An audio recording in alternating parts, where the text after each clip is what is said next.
Hello student, मैं Saddam sir सरल रसायन यूट्यूब चैनल पर आपका इस्तकबाल करता हूं। हमने अपने प्रीवियस वीडियो लेक्चर के अंदर एक स्टार क्वेश्चन दिया था, पहले उसके बारे में डिस्कस करेंगे, फिर हम अपने नेक्स्ट टॉपिक के बारे में स्टडी करेंगे। अब यहाँ पर हमारा जो है स्टार क्वेश्चन जो था वो है calculate the magnetic moment in Bohr magneton of nickel +2 ion. अब इसके लिए सबसे पहले हमें क्या करना पड़ेगा, निकल का इलेक्ट्रॉनिक कॉन्फ़िगरेशन लिखना पड़ेगा, जो कि होता है 1s2 2s2 2p6 3s2 3p6 4s2 3d8। अब हमें यहाँ पर जो बात करनी है Na+2 आयन की बात करनी है, तो Na+2 आयन का भी इलेक्ट्रॉनिक कॉन्फ़िगरेशन लिखना पड़ेगा। अब Na+2 का मतलब क्या है, 2 इलेक्ट्रॉन रिमूव हुए हैं निकल में से। अब ये 2 इलेक्ट्रॉन कहाँ से रिमूव होंगे, जिसकी एनर्जी, जिस आउटरमोस्ट सेल की एनर्जी कम होगी, और एनर्जी कम किसकी होती है, 4s की कम होती है इन कंपेरेबल टू 3d। तो इस कारण से इलेक्ट्रॉन कहाँ से निकला है, यहाँ पे 4s में से 2 इलेक्ट्रॉन रिमूव हो गए, और इसका जो इलेक्ट्रॉनिक कॉन्फ़िगरेशन हुआ वो हुआ 1s2 2s2 2p6 3s2 3p6 4s0 and 3d8। अब यहाँ पर हमें क्या करना है, इसके अंदर अनपेड इलेक्ट्रॉन कैलकुलेट करने हैं। अब अनपेड इलेक्ट्रॉन कैलकुलेट करने के लिए हमें सबसे पहले ऑर्बिटल्स बनाने पड़ेंगे। तो हमने ये डी ऑर्बिटल्स बनाए। अब इस डी ऑर्बिटल्स के अंदर हमें क्या करने हैं, 8 इलेक्ट्रॉन फिलअप करने हैं। चलो भाई, फर्स्ट, सेकंड, थर्ड, फोर्थ और ये फिफ्थ, 5 इलेक्ट्रॉन आ गए। अब हमें क्या करना पड़ेगा, इसकी पेयरिंग करनी पड़ेगी, ये सिक्स्थ, ये सेवन्थ, ये एट्थ। अब यहाँ पर देखें तो 2 इलेक्ट्रॉन जो है अनपेयर्ड है यहाँ पर, यानी कि n का वैल्यू जो होगा इसके अंदर क्या हो गया, 2 हो गया। n मतलब होता है नंबर ऑफ अनपेड इलेक्ट्रॉन, और नंबर ऑफ अनपेड इलेक्ट्रॉन इसमें कितने हैं, 2। अब इसको फॉर्मूले में पुट करें, लॉजिक कर दिया, और फॉर्मूले में पुट करने के बाद क्या आंसर आया हमारे पास, √8 आया। और सॉल्व करना चाहें तो इसका आंसर क्या होगा, 2√2 होगा। हमने अपने प्रीवियस वीडियो लेक्चर के अंदर डी ब्लॉक एलिमेंट की प्रॉपर्टीज़ पढ़ी थी। आज हम नेक्स्ट प्रॉपर्टी पढ़ेंगे, और जो नेक्स्ट जो प्रॉपर्टी हमारी वो है कलर्ड नेचर।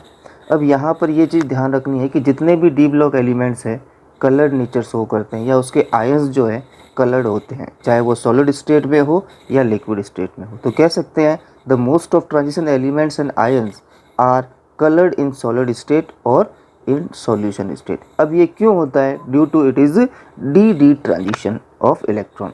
अब डी ट्रांजिशन कैसे होता है उसको देखना है, तो CFT थ्योरी के अंदर जो चैप्टर 9 के अंदर है crystal field theory, crystal field theory के अकॉर्डिंग जो है, जैसे ही लिगेंड जो है मेटल एटम के कांटेक्ट में आता है, तो यहाँ पर क्या होता है, मेटल एटम के जो डी ऑर्बिटल है उनमें स्प्लिटिंग होती है। और वो स्प्लिटिंग किस टाइप से होती है वो देखें इसके अंदर। तो अपन क्या करेंगे, इसके अंदर पहले डी ऑर्बिटल बनाते हैं। तो ये हमारा जो है यहाँ पर डी ऑर्बिटल है। अब ये डी ऑर्बिटल जैसे ही लिगेंड के इलेक्ट्रॉन के कांटेक्ट में आता है तो इसकी स्प्लिटिंग हो जाती है 2 पार्ट के अंदर, यानी कि ये किस में टूटेगा, ये टूटता है यहाँ पर T2G और EG ऑर्बिटल में टूटता है। तो यहाँ पर किस तरीके से ऊपर जो है 2 ऑर्बिटल आ जाएंगे, जो कि है dx² y² एंड dz²। इसी तरीके से नीचे जो है वो आ जाएंगे dxy dyz एंड dxz, जो ऑर्बिटल है नीचे आ जाएंगे। तो इस तरीके से लिगेंड के कांटेक्ट में आते ही डी ब्लॉक ऑर्बिटल की जो है स्प्लिटिंग होती है,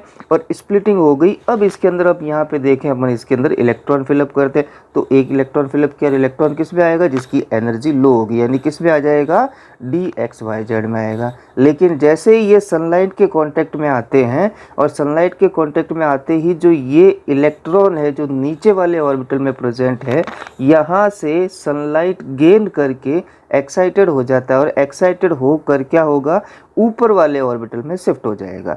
क्यों, क्योंकि ये सनलाइट गेन कर रहे हैं और ऊपर वाले ऑर्बिटल में शिफ्ट हो गया। तो यहाँ पर जो है एक डी ऑर्बिटल से दूसरे डी ऑर्बिटल में इलेक्ट्रॉन का ट्रांसफ़र हुआ है, और इस कारण से ये विजिबल रीजन के अंदर जो है एनर्जी गेन करते हैं, और एनर्जी गेन करने के कारण जो ये एक्साइटेड हो जाते हैं। और ये जो एनर्जी गेन करते हैं वो रेडिएशन की फॉर्म में होती है, और इसी रेडिएशन के कारण जो है उसका कलर दिखाई देता है। तो यहाँ पे आपको क्लियर हो गया होगा कि D block elements colour nature के होते हैं। क्यों, क्योंकि इलेक्ट्रॉन जो है एक डी ऑर्बिटल से दूसरे डी ऑर्बिटल में क्या होते हैं, ट्रांसफ़र होते हैं। तो इसी कारण से लिखा था यहाँ पे डी ट्रांजिशन ऑफ इलेक्ट्रॉन। अब यहाँ पर एक लाइन और कहना चाहें तो the energy of excitation of electron is available in the visible region, यानी कि इस इलेक्ट्रॉन को एक्साइट होने के लिए एनर्जी कहाँ से मिलती है, विजिबल रीजन से ही मिलती है, सनलाइट के थ्रू ही मिलती है। नेक्स्ट क्या बात है कि it is a for this reason that transition metal ion have the property to absorb certain radiation from the visible region and exhibit the complementary color। ये हम जानते हैं कि इसके अंदर क्या होता है कि ट्रांजिशन मेटल के जो इलेक्ट्रॉन है वो एब्जॉर्ब करेंगे रेडिएशन को और उसका जो कम्प्लीमेंट्री कलर है वो हमें दिखाई देगा। तो इस तरीके से हम कह सकते हैं कि डी ब्लॉक एलिमेंट जो है कलर्ड नेचर के होते हैं। अब यहाँ पे कौन कौन से आयन किस किस कलर के होते हैं, कुछ एग्जांपल मैंने दिया है। जैसे Ti+4 है वो कलरलेस होता है। अब कलरलेस क्यों होगा, क्योंकि उसके अंदर अनपेड इलेक्ट्रॉन नहीं होता है। इसी तरीके से अपने Ti+3 देखा तो वो पर्पल कलर का होता है। Mn+2 वॉयलेट कलर का होता है। Mn+3 लाइट पिंक कलर का होता है। Fe+2 ग्रीन कलर का होता है।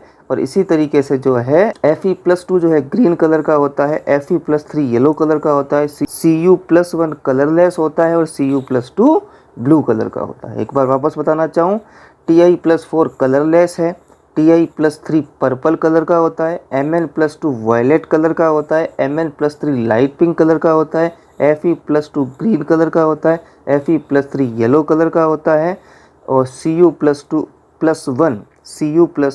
कलरलेस होता है और Cu+2 ब्लू कलर का होता है। तो इस तरीके से हमारी डी ब्लॉक एलिमेंट की जो है 9th प्रॉपर्टी कलर्ड नेचर हमने पढ़ी। यहाँ पर इतना ध्यान रखना है, इलेक्ट्रॉनों का डी ट्रांजिशन होता है और डी ट्रांजिशन भी किन इलेक्ट्रॉन का होगा, अनपेड इलेक्ट्रॉन का होगा। यानी कि लगभग जितने भी प्रॉपर्टी है डी ब्लॉक एलिमेंट की वो किसके ऊपर डिपेंड कर रही है, अनपेड इलेक्ट्रॉन पर डिपेंड कर रही है। डी ब्लॉक एलिमेंट्स की जो नेक्स्ट प्रॉपर्टी है वो है एलॉय फॉर्मेशन। अब एलॉय फॉर्मेशन के लिए कंडीशन क्या है कि एलॉय उन दो मेटल के बीच में बनेगा जिनकी एटॉमिक साइज जो है अप्रोक्सीमेट इक्वल हो, यानी कि एक एटम को रिप्लेस कर दिया जा सके दूसरे एटम के थ्रू ताकि एलॉय का फॉर्मेशन हो सके।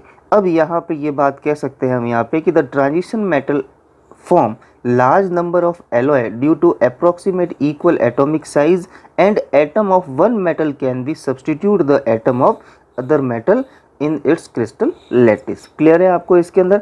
आगे देखते हैं कि इफ एलॉय के अंदर मरकरी डाल दिया जाए तो उसको बोलते हैं अमलगम बोलते हैं। तो यहाँ पे ये कह सकते हैं कि alloy containing mercury as the one of the constituent element are called amalgam. अब नेक्स्ट प्रॉपर्टी की बात करें तो नेक्स्ट है हमारी catalytic property. D block element जो है कैटालिटिक प्रॉपर्टी भी शो करता है। इसका रीज़न क्या है, वही due to presence of vacant d orbital. Vacant d orbital होने के कारण जो है ये कैटालिटिक प्रॉपर्टी शो करता है, ताकि दूसरे एलिमेंट्स को क्या करता है, वैकेंट डी ऑर्बिटल प्रोवाइड करता है जिसके साथ इजीली बॉन्डिंग हो जाती है और इस कारण से ये कैटालिटिक प्रॉपर्टी शो करता है। तो यहाँ पे कौन कौन से एलिमेंट है, कुछ एक एग्जांपल दिए हैं कि निकल जो है यूज्ड होता है हाइड्रोजनेशन ऑफ हाइड्रोकार्बन के। अब नेक्स्ट बात करें इसके अंदर Fe यूज्ड होता है फॉर्मेशन ऑफ अमोनिया के। नेक्स्ट देखें इसी तरीके से तो वैनेडियम पेंटाऑक्साइड होता है कॉन्टैक्ट प्रोसेस में जिसके थ्रू किसका फॉर्मेशन होता है, H2SO4 का फॉर्मेशन होता है। अब हमारा आज का जो स्टार क्वेश्चन है वो क्वेश्चन है यहाँ पर कि Ti+4 is colourless Y. Ti+4 ion जो है कलरलेस आयन होता है, क्यों होता है वो आपको बताना है और इसका आंसर जो है आपको कमेंट्स बॉक्स में देना है।